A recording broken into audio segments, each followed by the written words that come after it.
There are millions of security cameras all over this country. The average American is caught on those cameras 34 times a day. And for some, that's the last time they're ever seen.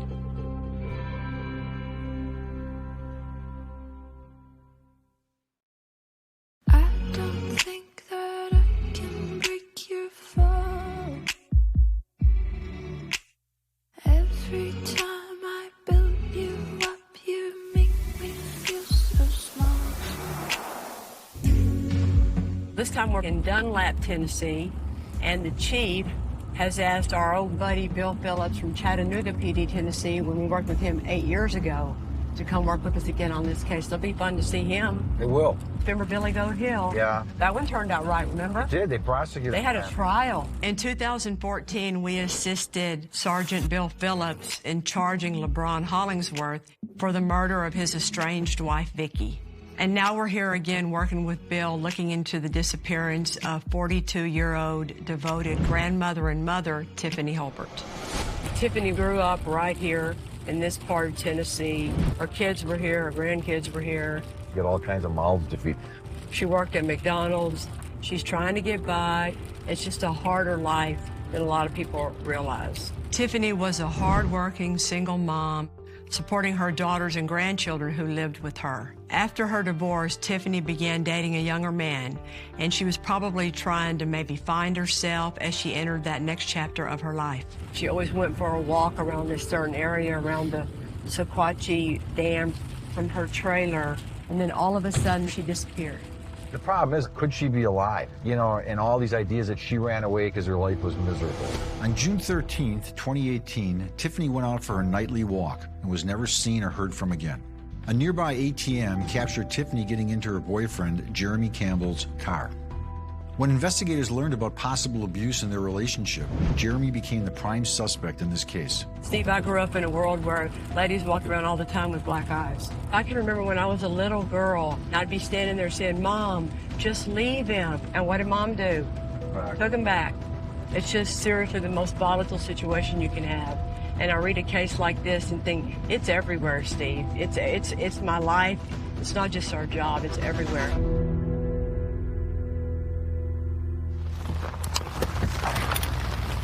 Oh, this is a puddles are as big as lakes. I'll take this over your dang snow. Thank you, thank you. We almost melted. Hi, nice to meet you. Chief Steve McGowan, nice to meet you, sir. Nice to meet you, Lieutenant Lynn Lewis. Detective Wallace coming Hey, in. Wallace, nice to see you. And you don't know. Welcome. Good. How are you? Good Kelly? to see you, man. How you doing? Glad to be back home with you. Good to have you back. Did y'all know that the case we worked with Bill last time ended with very good luck? I did. Which is kind of what y'all need here to push it over the edge, right? Yes. I hope we can get some closure for the family. Okay. Y'all got a good spot for us to work in? Absolutely. All right, let's go. Let's go.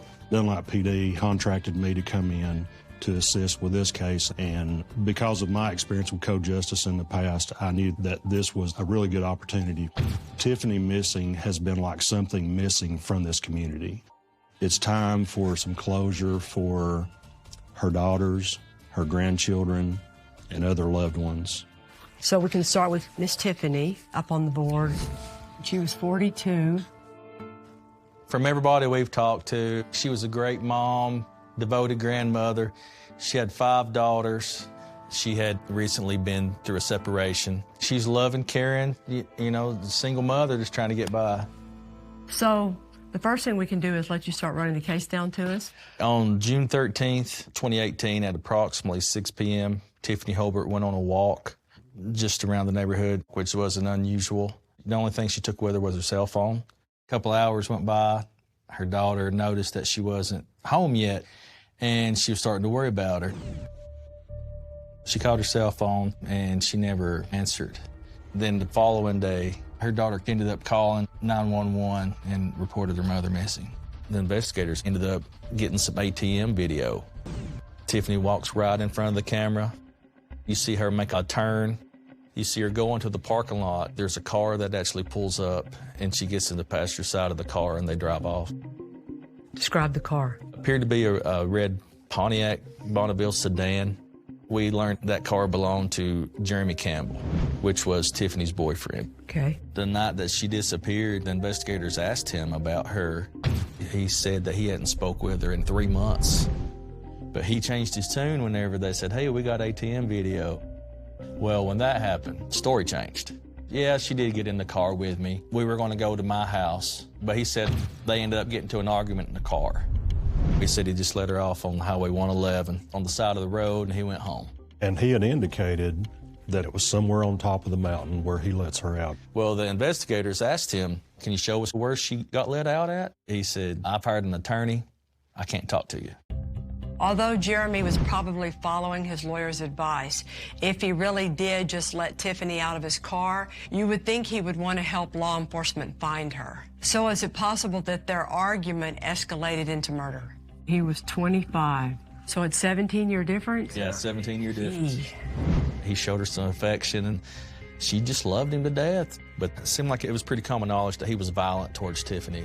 There were rumors of abuse between Tiffany and Jeremy's 3-year relationship. We want to see if there's any truth to these allegations and if it may have played a role in what happened to her that night.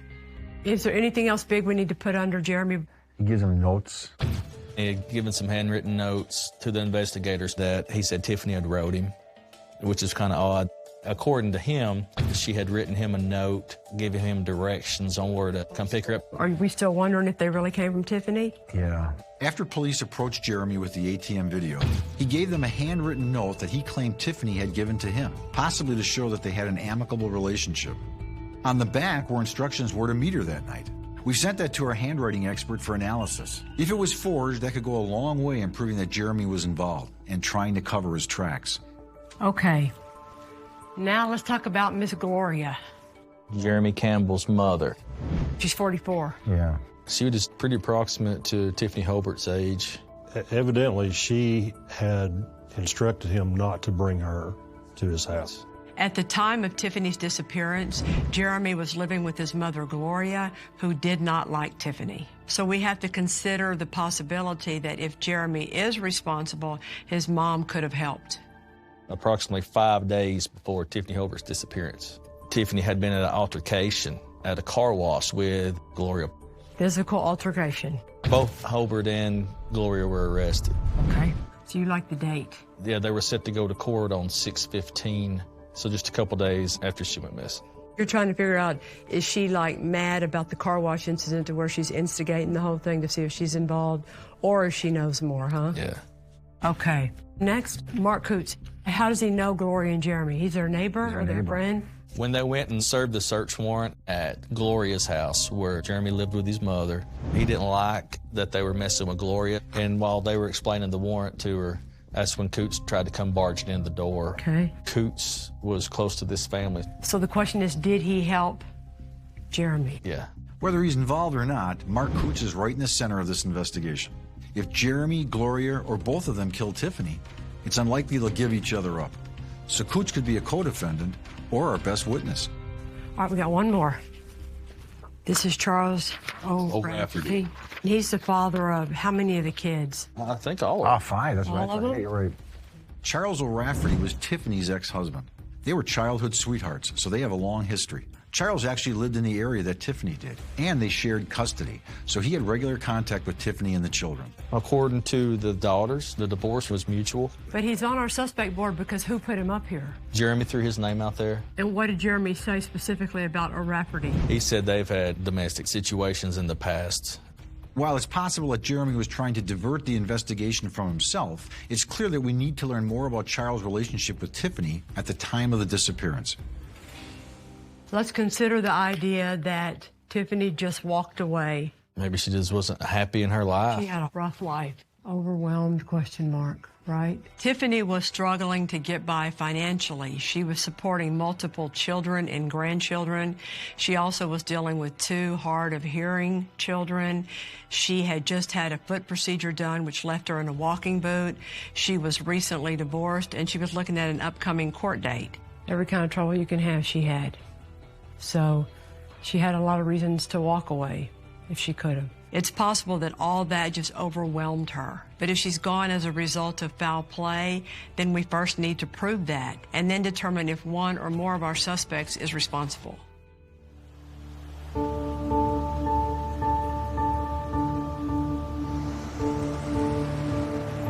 We're going to go talk to Tiffany's daughters, Allison and Chelsea. How old are these girls today? Early 20s. You know, they all loved their mother. In missing person cases, the family is not only dealing with the loss of their loved one, they're looking at uncertainty, making it even more difficult for them to heal. And after just 4 years, I'm sure the pain is still pretty fresh with Tiffany's daughters. Hello, ladies. Hello. Oh, baby, don't be nervous. This is gonna be okay. I'm gonna let you talk about your mom and ask you some questions. What's your name? Chelsea. You're Chelsea. You're Allison. Yeah. How about you just tell us about your mom? She was a great mom. She was always there. She never missed holidays, birthdays. How often would you talk to her? Every day, all day. All day long? Whenever I felt like it, I just picked up the phone. Over nothing. Over nothing. My mom was amazing. She was a hard worker. She loved her grandkids. She was always there for us.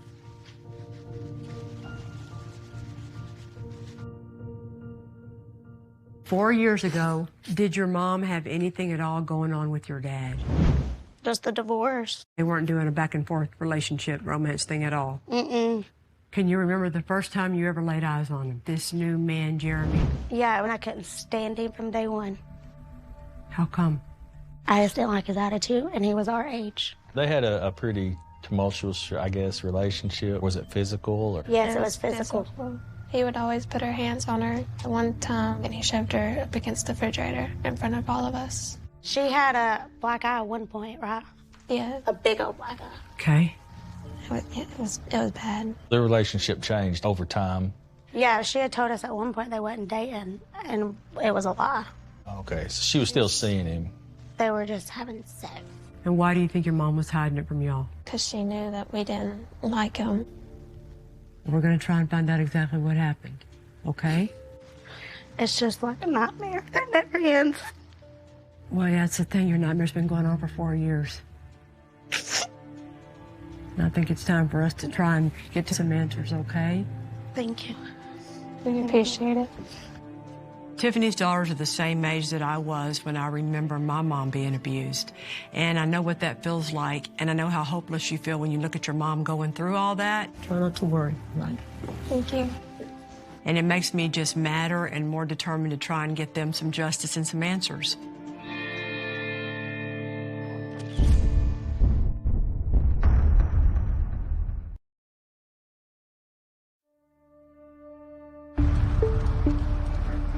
Heather Weaver. She was really good friends with Tiffany, so you should get some insights. In 2018, 42-year-old mother and grandmother Tiffany Holbert disappeared. The question still remains, was she the victim of foul play, possibly at the hands of one or more of our suspects? Or was she just so overwhelmed with her life that she just simply up and walked away? Hello there. We need to learn all that we can about Tiffany's relationships, pressures, and problems she was dealing with at the time, so we want to talk to everyone we can who knew her the very best. We just want to talk to you a little bit about your cousin. Tiffany was the most kindest-hearted person I've ever known. She was a great mother. Every time I ever talked to her, she was doing something for the kids, doing something for the grandkids. You couldn't separate her and them grandbabies. You just couldn't. So when I found out that she just up and left, I was shocked. She would not leave and not come back. That's not her. She was too much of a devoted mother and grandmother. Too much. Did you know her relationship with Jeremy? When she told me she was dating Jerk Monkey, and I was like, okay, I want to meet him. And like I said, I did not like the vibe the first time I met him. As soon as she shook my hand, I wanted to punch him in the face. I'm not gonna lie to you. I could feel his ego. I did not like him at all. I want to get emotional. Yeah, I know, it's hard. I heard for her daughters and her grandkids. I'm not much help. Oh, yes, you You've are. been great help. You're doing a lot of help. It's not enough to bring her home, though.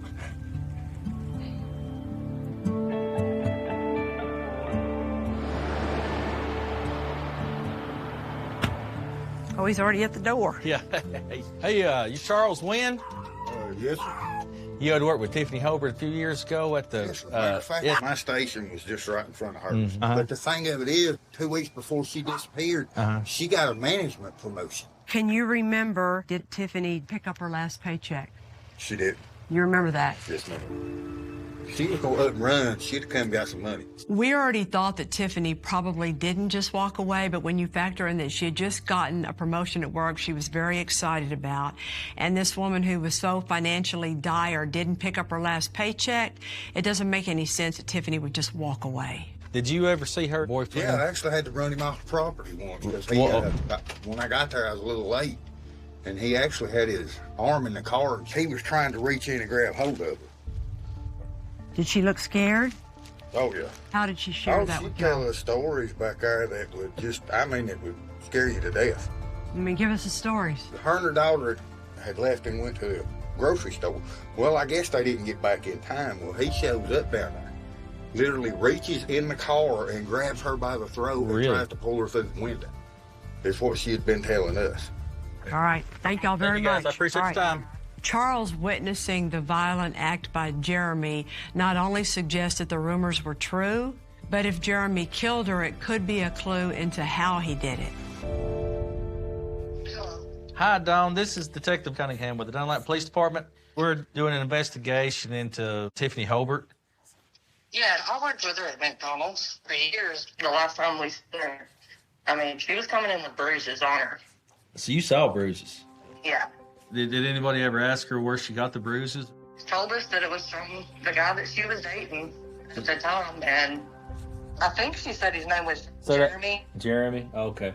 She said that he would hit her and stuff, or, push her into stuff, but we all told her, hey, you need to get away from him. So she's pretty open about the abuse. Yeah. It's common for victims of abuse to keep all that hidden because they're embarrassed and they don't want people to know about it out of pride or fear. Fortunately for us, though, Tiffany did talk, and all of these witnesses are adding beautiful pieces to the story. I mean, it scared her, and it kind of scared us for her. And we tried to talk her into, you need to get away from him. You don't deserve to be treated like that. Mm-hmm.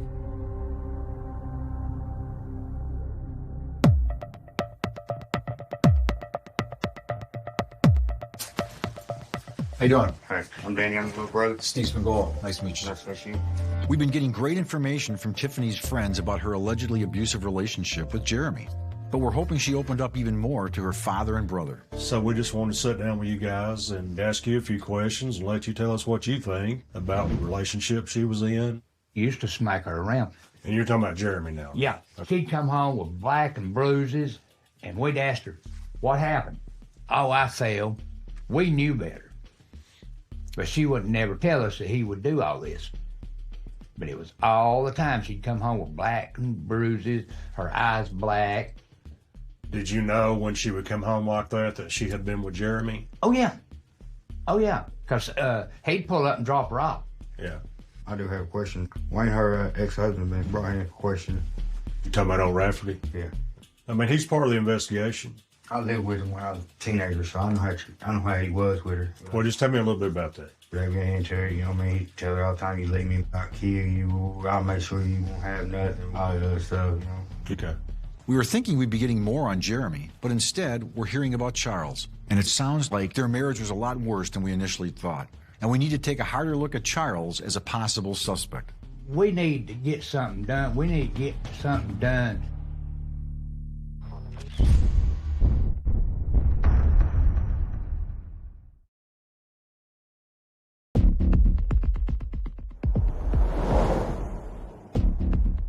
Oh, I bet that's him.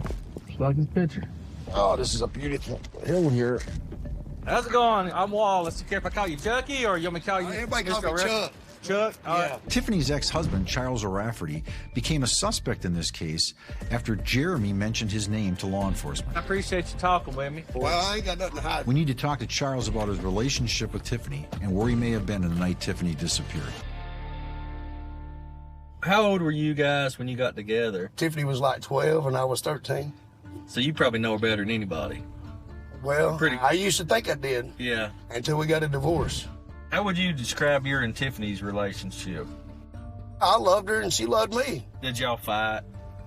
There was times, we'd fight over certain things like money, It didn't get physical? No, we argued. No, I'd never hit her. I loved her too much, and I still do today. When's the last time you talked to Tiffany? I just got out of jail. The kids had a little dinner for me because I just got home, and she was there, and I said, why aren't you outside mingling with us? So she was on the phone, whatever. She said, no, I'm going to find here, and I said, okay. And that's kind of the end of it? That was the end of it. It was the last time I'd ever talked to her. Who do you think Jeremy blames for Tiffany going missing? Probably me, is what my girl said. Yeah. Why? He don't know me. And I wasn't even around her. How could I? I had a girlfriend. Yeah. You had nothing to do with her going missing. I have nothing to do with nothing, sir.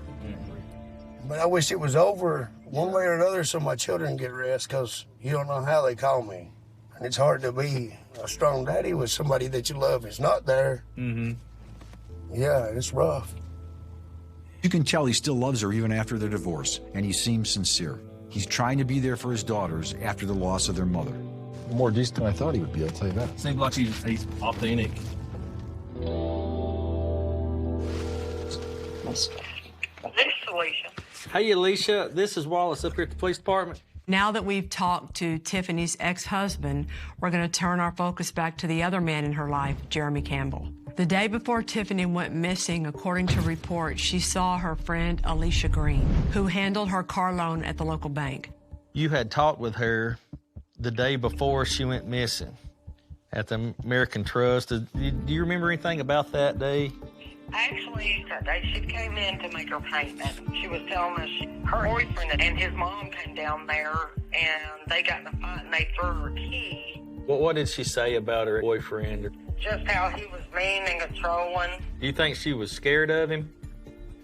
Oh, I know she was scared of him. Oh, okay. Because he had beat her and stuff before. Yeah. She knew he'd kill her one day. Oh, really? What makes you say that? Her words, he was just crazy. Yeah. He would tell her nobody will find Yeah. me. Oh, he would say stuff like that? That's what she said, yeah. Wow. When they said she was missing, I figured that's what happened.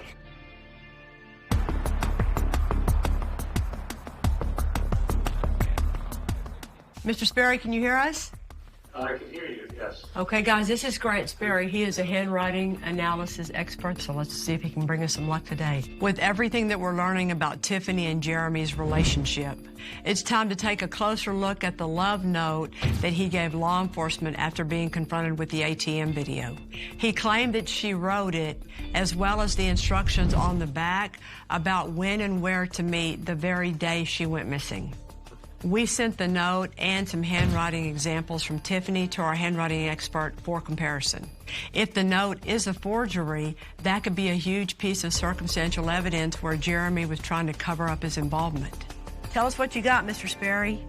Detective Cunningham submitted a number of reported known writings of Tiffany Holbert. I compared the known writings to I Love You, Jeremy, which is on the front of this note. And I had absolutely no difficulty in concluding that it was written by Tiffany. So then I began a comparison of the PS related entry to these known writings. And I found a number of differences. This D is made in this fashion here. And the D's throughout the known writings are more of a cursive style D. Also the A's, the lower portion of the staff of the A is more abbreviated than we have in the A in and. There are differences. One other thing that was significant that I just touch on here, remember I said earlier that this I Love You, Jeremy, that was written by Tiffany. But these entries in this postscript are totally inconsistent with the habits that we have represented in I Love You, Jeremy. So these were penned at a different time, which could explain the differences in some of the writing features and characteristics. The writing on the back is not consistent or contemporaneous with the writing on the front? That's correct. Okay. I mean, that's pretty good. If the notes on the front and the back were written at different times, it raises the possibility that Jeremy wrote or had somebody else write the instructions for meeting Tiffany on the back. But why take all that risk of forging a note just to show that Tiffany wanted to see him that night? You're thinking the bright green writing got on there later with somebody else. Everything he just told us is still consistent with that theory. Okay.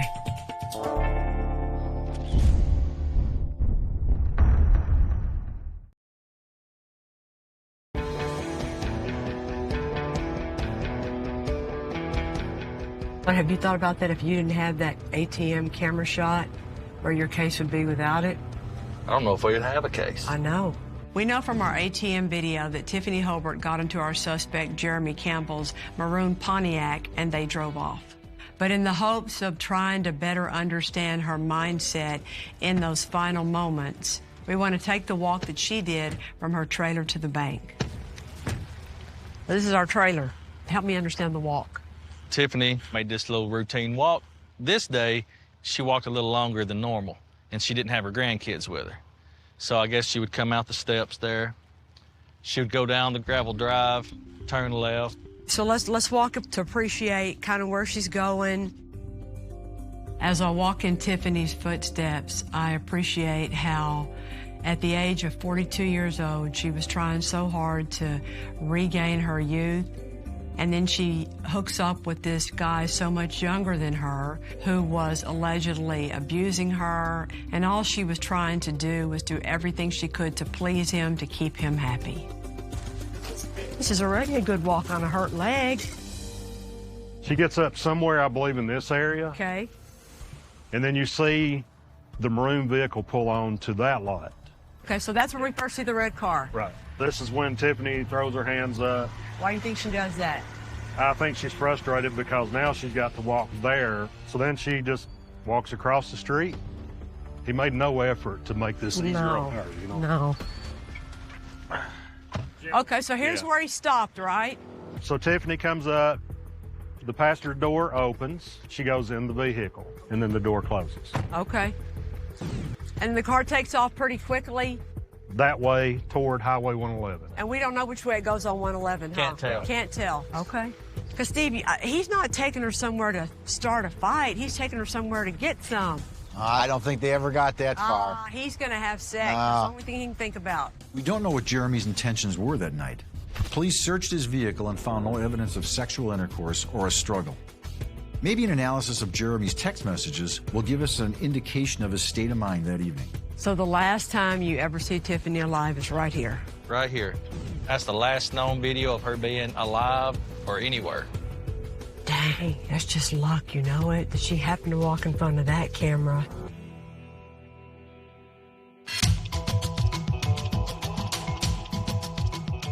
This is Eric Devlin. How are you, Eric Devlin? Nice to meet you. In a case that's only 4 years old, cell phones could provide the key piece of evidence that we're looking for. Unfortunately, Tiffany's phone was quickly powered off and never recovered. So tower location and data are not available, and Jeremy did not have a phone. However, he did use a messaging app called Text Now. All right, you ready to get started? Yes. Our digital forensics expert, Eric Devlin, was able to examine recovered messages between Tiffany and Jeremy from the day of her disappearance. Maybe there's something said between them that points to Jeremy as her killer. This is the text messages on Jeremy's account regarding Tiffany. They're bickering back and forth on 6/13. Our day of. Correct. Okay. June 13th, Tiffany sends Jeremy, if you're done with me, you don't want to see me or be with me, you're dumping me, we ain't together anymore, you moved on with one of your old girlfriends here. I've been fighting for you almost 3 years. I love you. You're everything to me. You're my heart and soul. Jeremy then replies, if you're done with me, then just tell me already. Tiffany then replies, is that what you mean? Is that what you're doing, dumping me? So they're talking about dumping and breaking up here. Mm-hmm. She's worried to death. Yeah. He's going to not talk to her. Tiffany replies, I know I had 3 shots in my foot. I have to stay off until tomorrow. Jeremy replies, I'll just find someone else, then it's okay. Really, Jeremy, I had shots in my foot. Never stopped you from being with me before. He's horny and she's trying to say, I took my boot off, but I'm in pain. I really not feeling like sex right now, dude. And he's still going. That's exactly what it is. He's horny. Tiffany replies, you could come over here. I just don't know where else to go to have sex. I don't know where you live, dipshit. How the hell am I supposed to find you? Get off the Dunlap exit, go right. You will see the light company on the left. From the road, I will be there. Jeremy replies at 5:36 p.m. On my way then. 5:36, he's leaving. Tiffany replies, I can't go to work as a manager with black eyes and busted lips, Jeremy. She's bringing up black eyes. Right. Like as a reminder. Good God.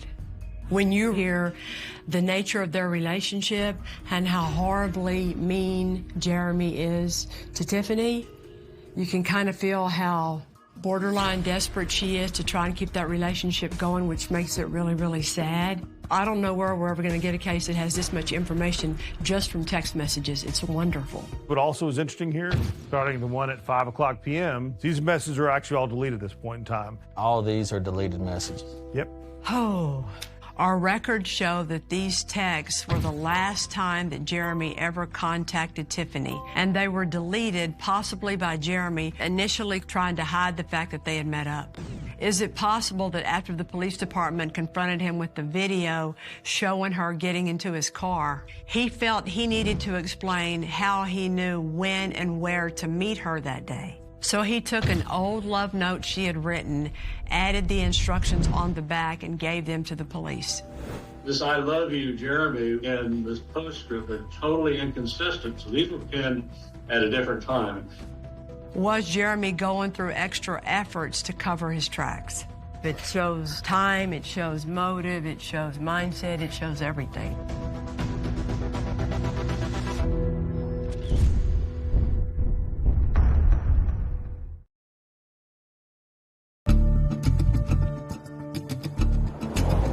Mark Charles Coots, he's the neighbor of Paulette. You know, he's pretty docile. Right. Until he served the search warrant that he went zonkers. What businesses of the years. Yeah. Mark Coots placed himself on law enforcement radar when he became hostile as law enforcement attempted to search Jeremy and his mother's trailer. Hey, how you doing? You're Mr. Coots? Yeah. Was he innocently protecting his friends? Or interfering with police when they were attempting to uncover evidence in the murder of Tiffany? Jeremy and his mom, they was good neighbors, good friends. Jeremy used to come here to hang out, because I was like his second dad. What does he say about her being gone and nobody can find her? She had told him to come over or something up there in Dunlap somewhere where she lived at, and he went up there. He was in the red car. They drove off and left. And they went down the road and sat and talked.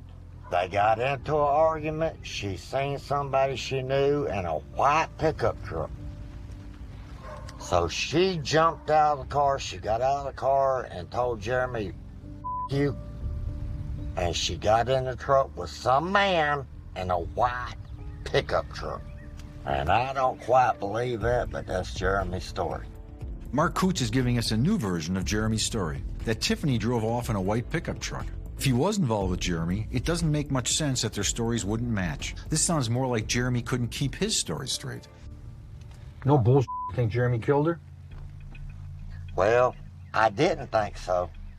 But, well, he carries that Glock. He does. The gun all the time. And he's got a bad attitude. He's mean, real mean. And when it comes to women, he's kind of like a controlling womanizer. So would you say that Jeremy was like controlling of Tiffany when she was around? Oh, yeah. How did she act in response to that? She was kind of timid. From 1 minute he'll be right, and then like you hit a light switch. The next minute, it's just like he flips his wig and he'll just, I don't know, he just lose it. His own mother would be scared of him to a point. Do you remember when they served the search warrant on the trailer? At which time? They raided that place 4 or 5 times over here. So did you ever talk to him about why they served any search warrants on him? He said they're looking for stuff to tie him to Tiffany. Mark Coots seems like he's being upfront and honest about what he knows and about his relationship with Jeremy and Gloria. If he was trying to protect them back then, it feels like, as time has passed, so is his allegiance to Jeremy and Gloria. He's looking more like a witness and less like a suspect. If he told you he killed her, would you tell us? Oh, yeah. I would be the first one on the phone to tell you he did. But if y'all can prove it on Jeremy, hey, good.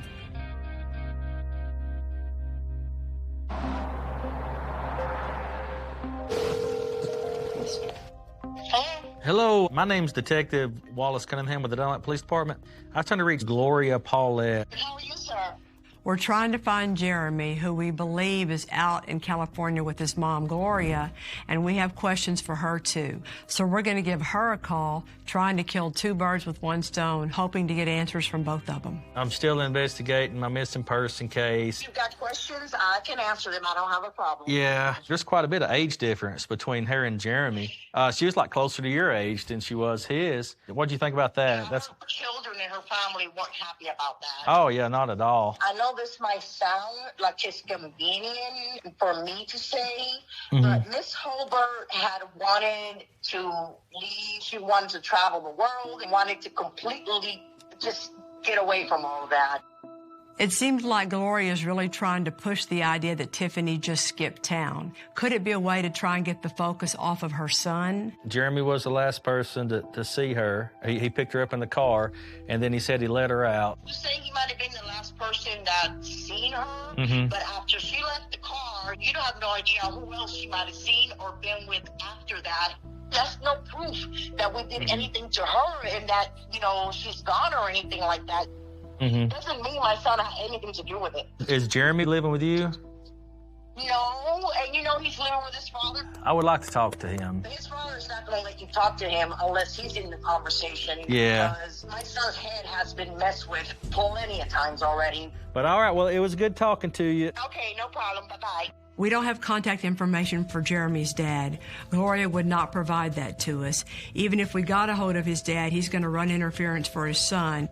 Jeremy got an attorney way back then, so it's not very likely that Jeremy would even talk to us. She's very defensive of Jeremy. Of course she is. That's his mama.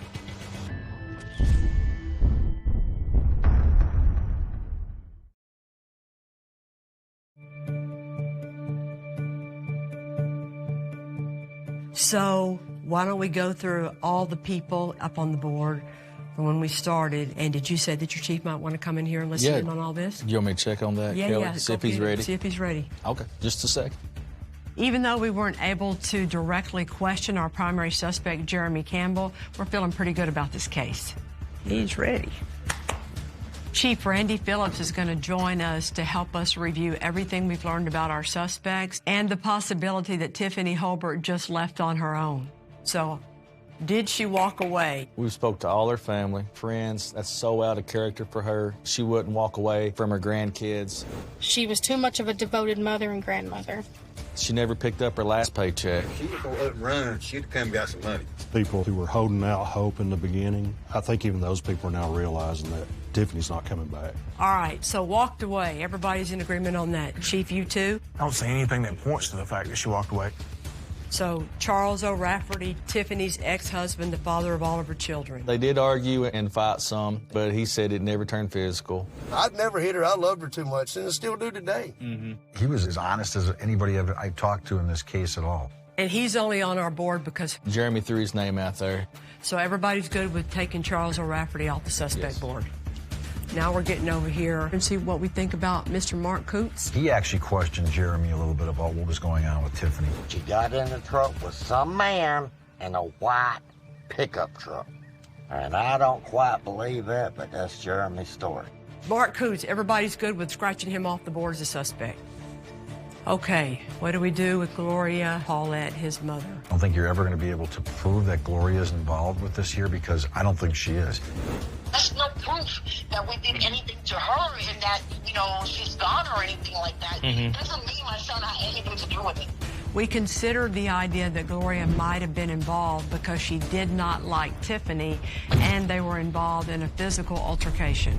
Maybe Gloria was just protecting her son back then too, but we did not uncover any additional evidence that shows that Gloria played a part in Tiffany's disappearance. An overprotective, loving mother is one thing, a co-defendant is something else. I'm in agreement. Okay. Jeremy.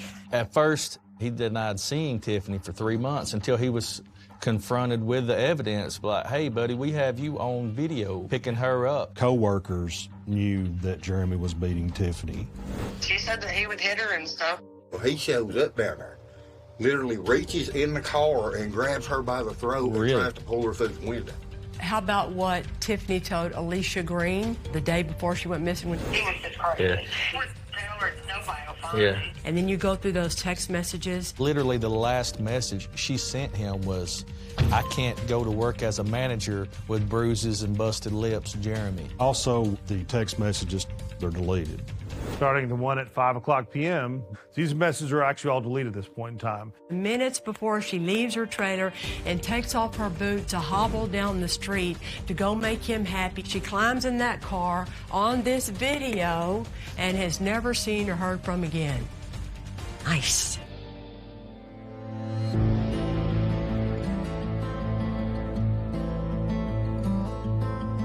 All these tears I've cried, drown in me. 4 years doesn't seem like very long in the world of working cold cases, but for Tiffany's babies, it probably feels like a lifetime. And now that the case has been presented to their attorney general, we can finally bring them some answers on what happened to their mom. How you feeling about talking to the girls, Wallace? I'm feeling good. I like to tell them about what all we've done and everybody we've talked to. The unfortunate is there's a mother and a grandmother gone forever now. And they know that, but it just reinforce it, you know. It's just sad.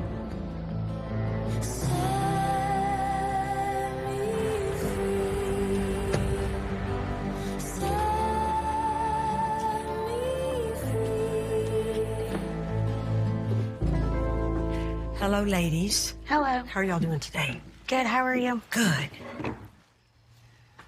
Well, it's been a long week. We've talked to a lot of people. I think the first thing you ought to know is that everywhere we went, everybody was telling us every single thing they could remember about what your mom told them, and everybody told us that she would have never left y'all. You knew that. Yep. But I think it's important for y'all to hear that everybody else knew that too. And today was the day that Wallace met with your prosecutors to go over it all. Our hope is to bring charges against Jeremy Campbell for the murder of your mother, Tiffany Hobart.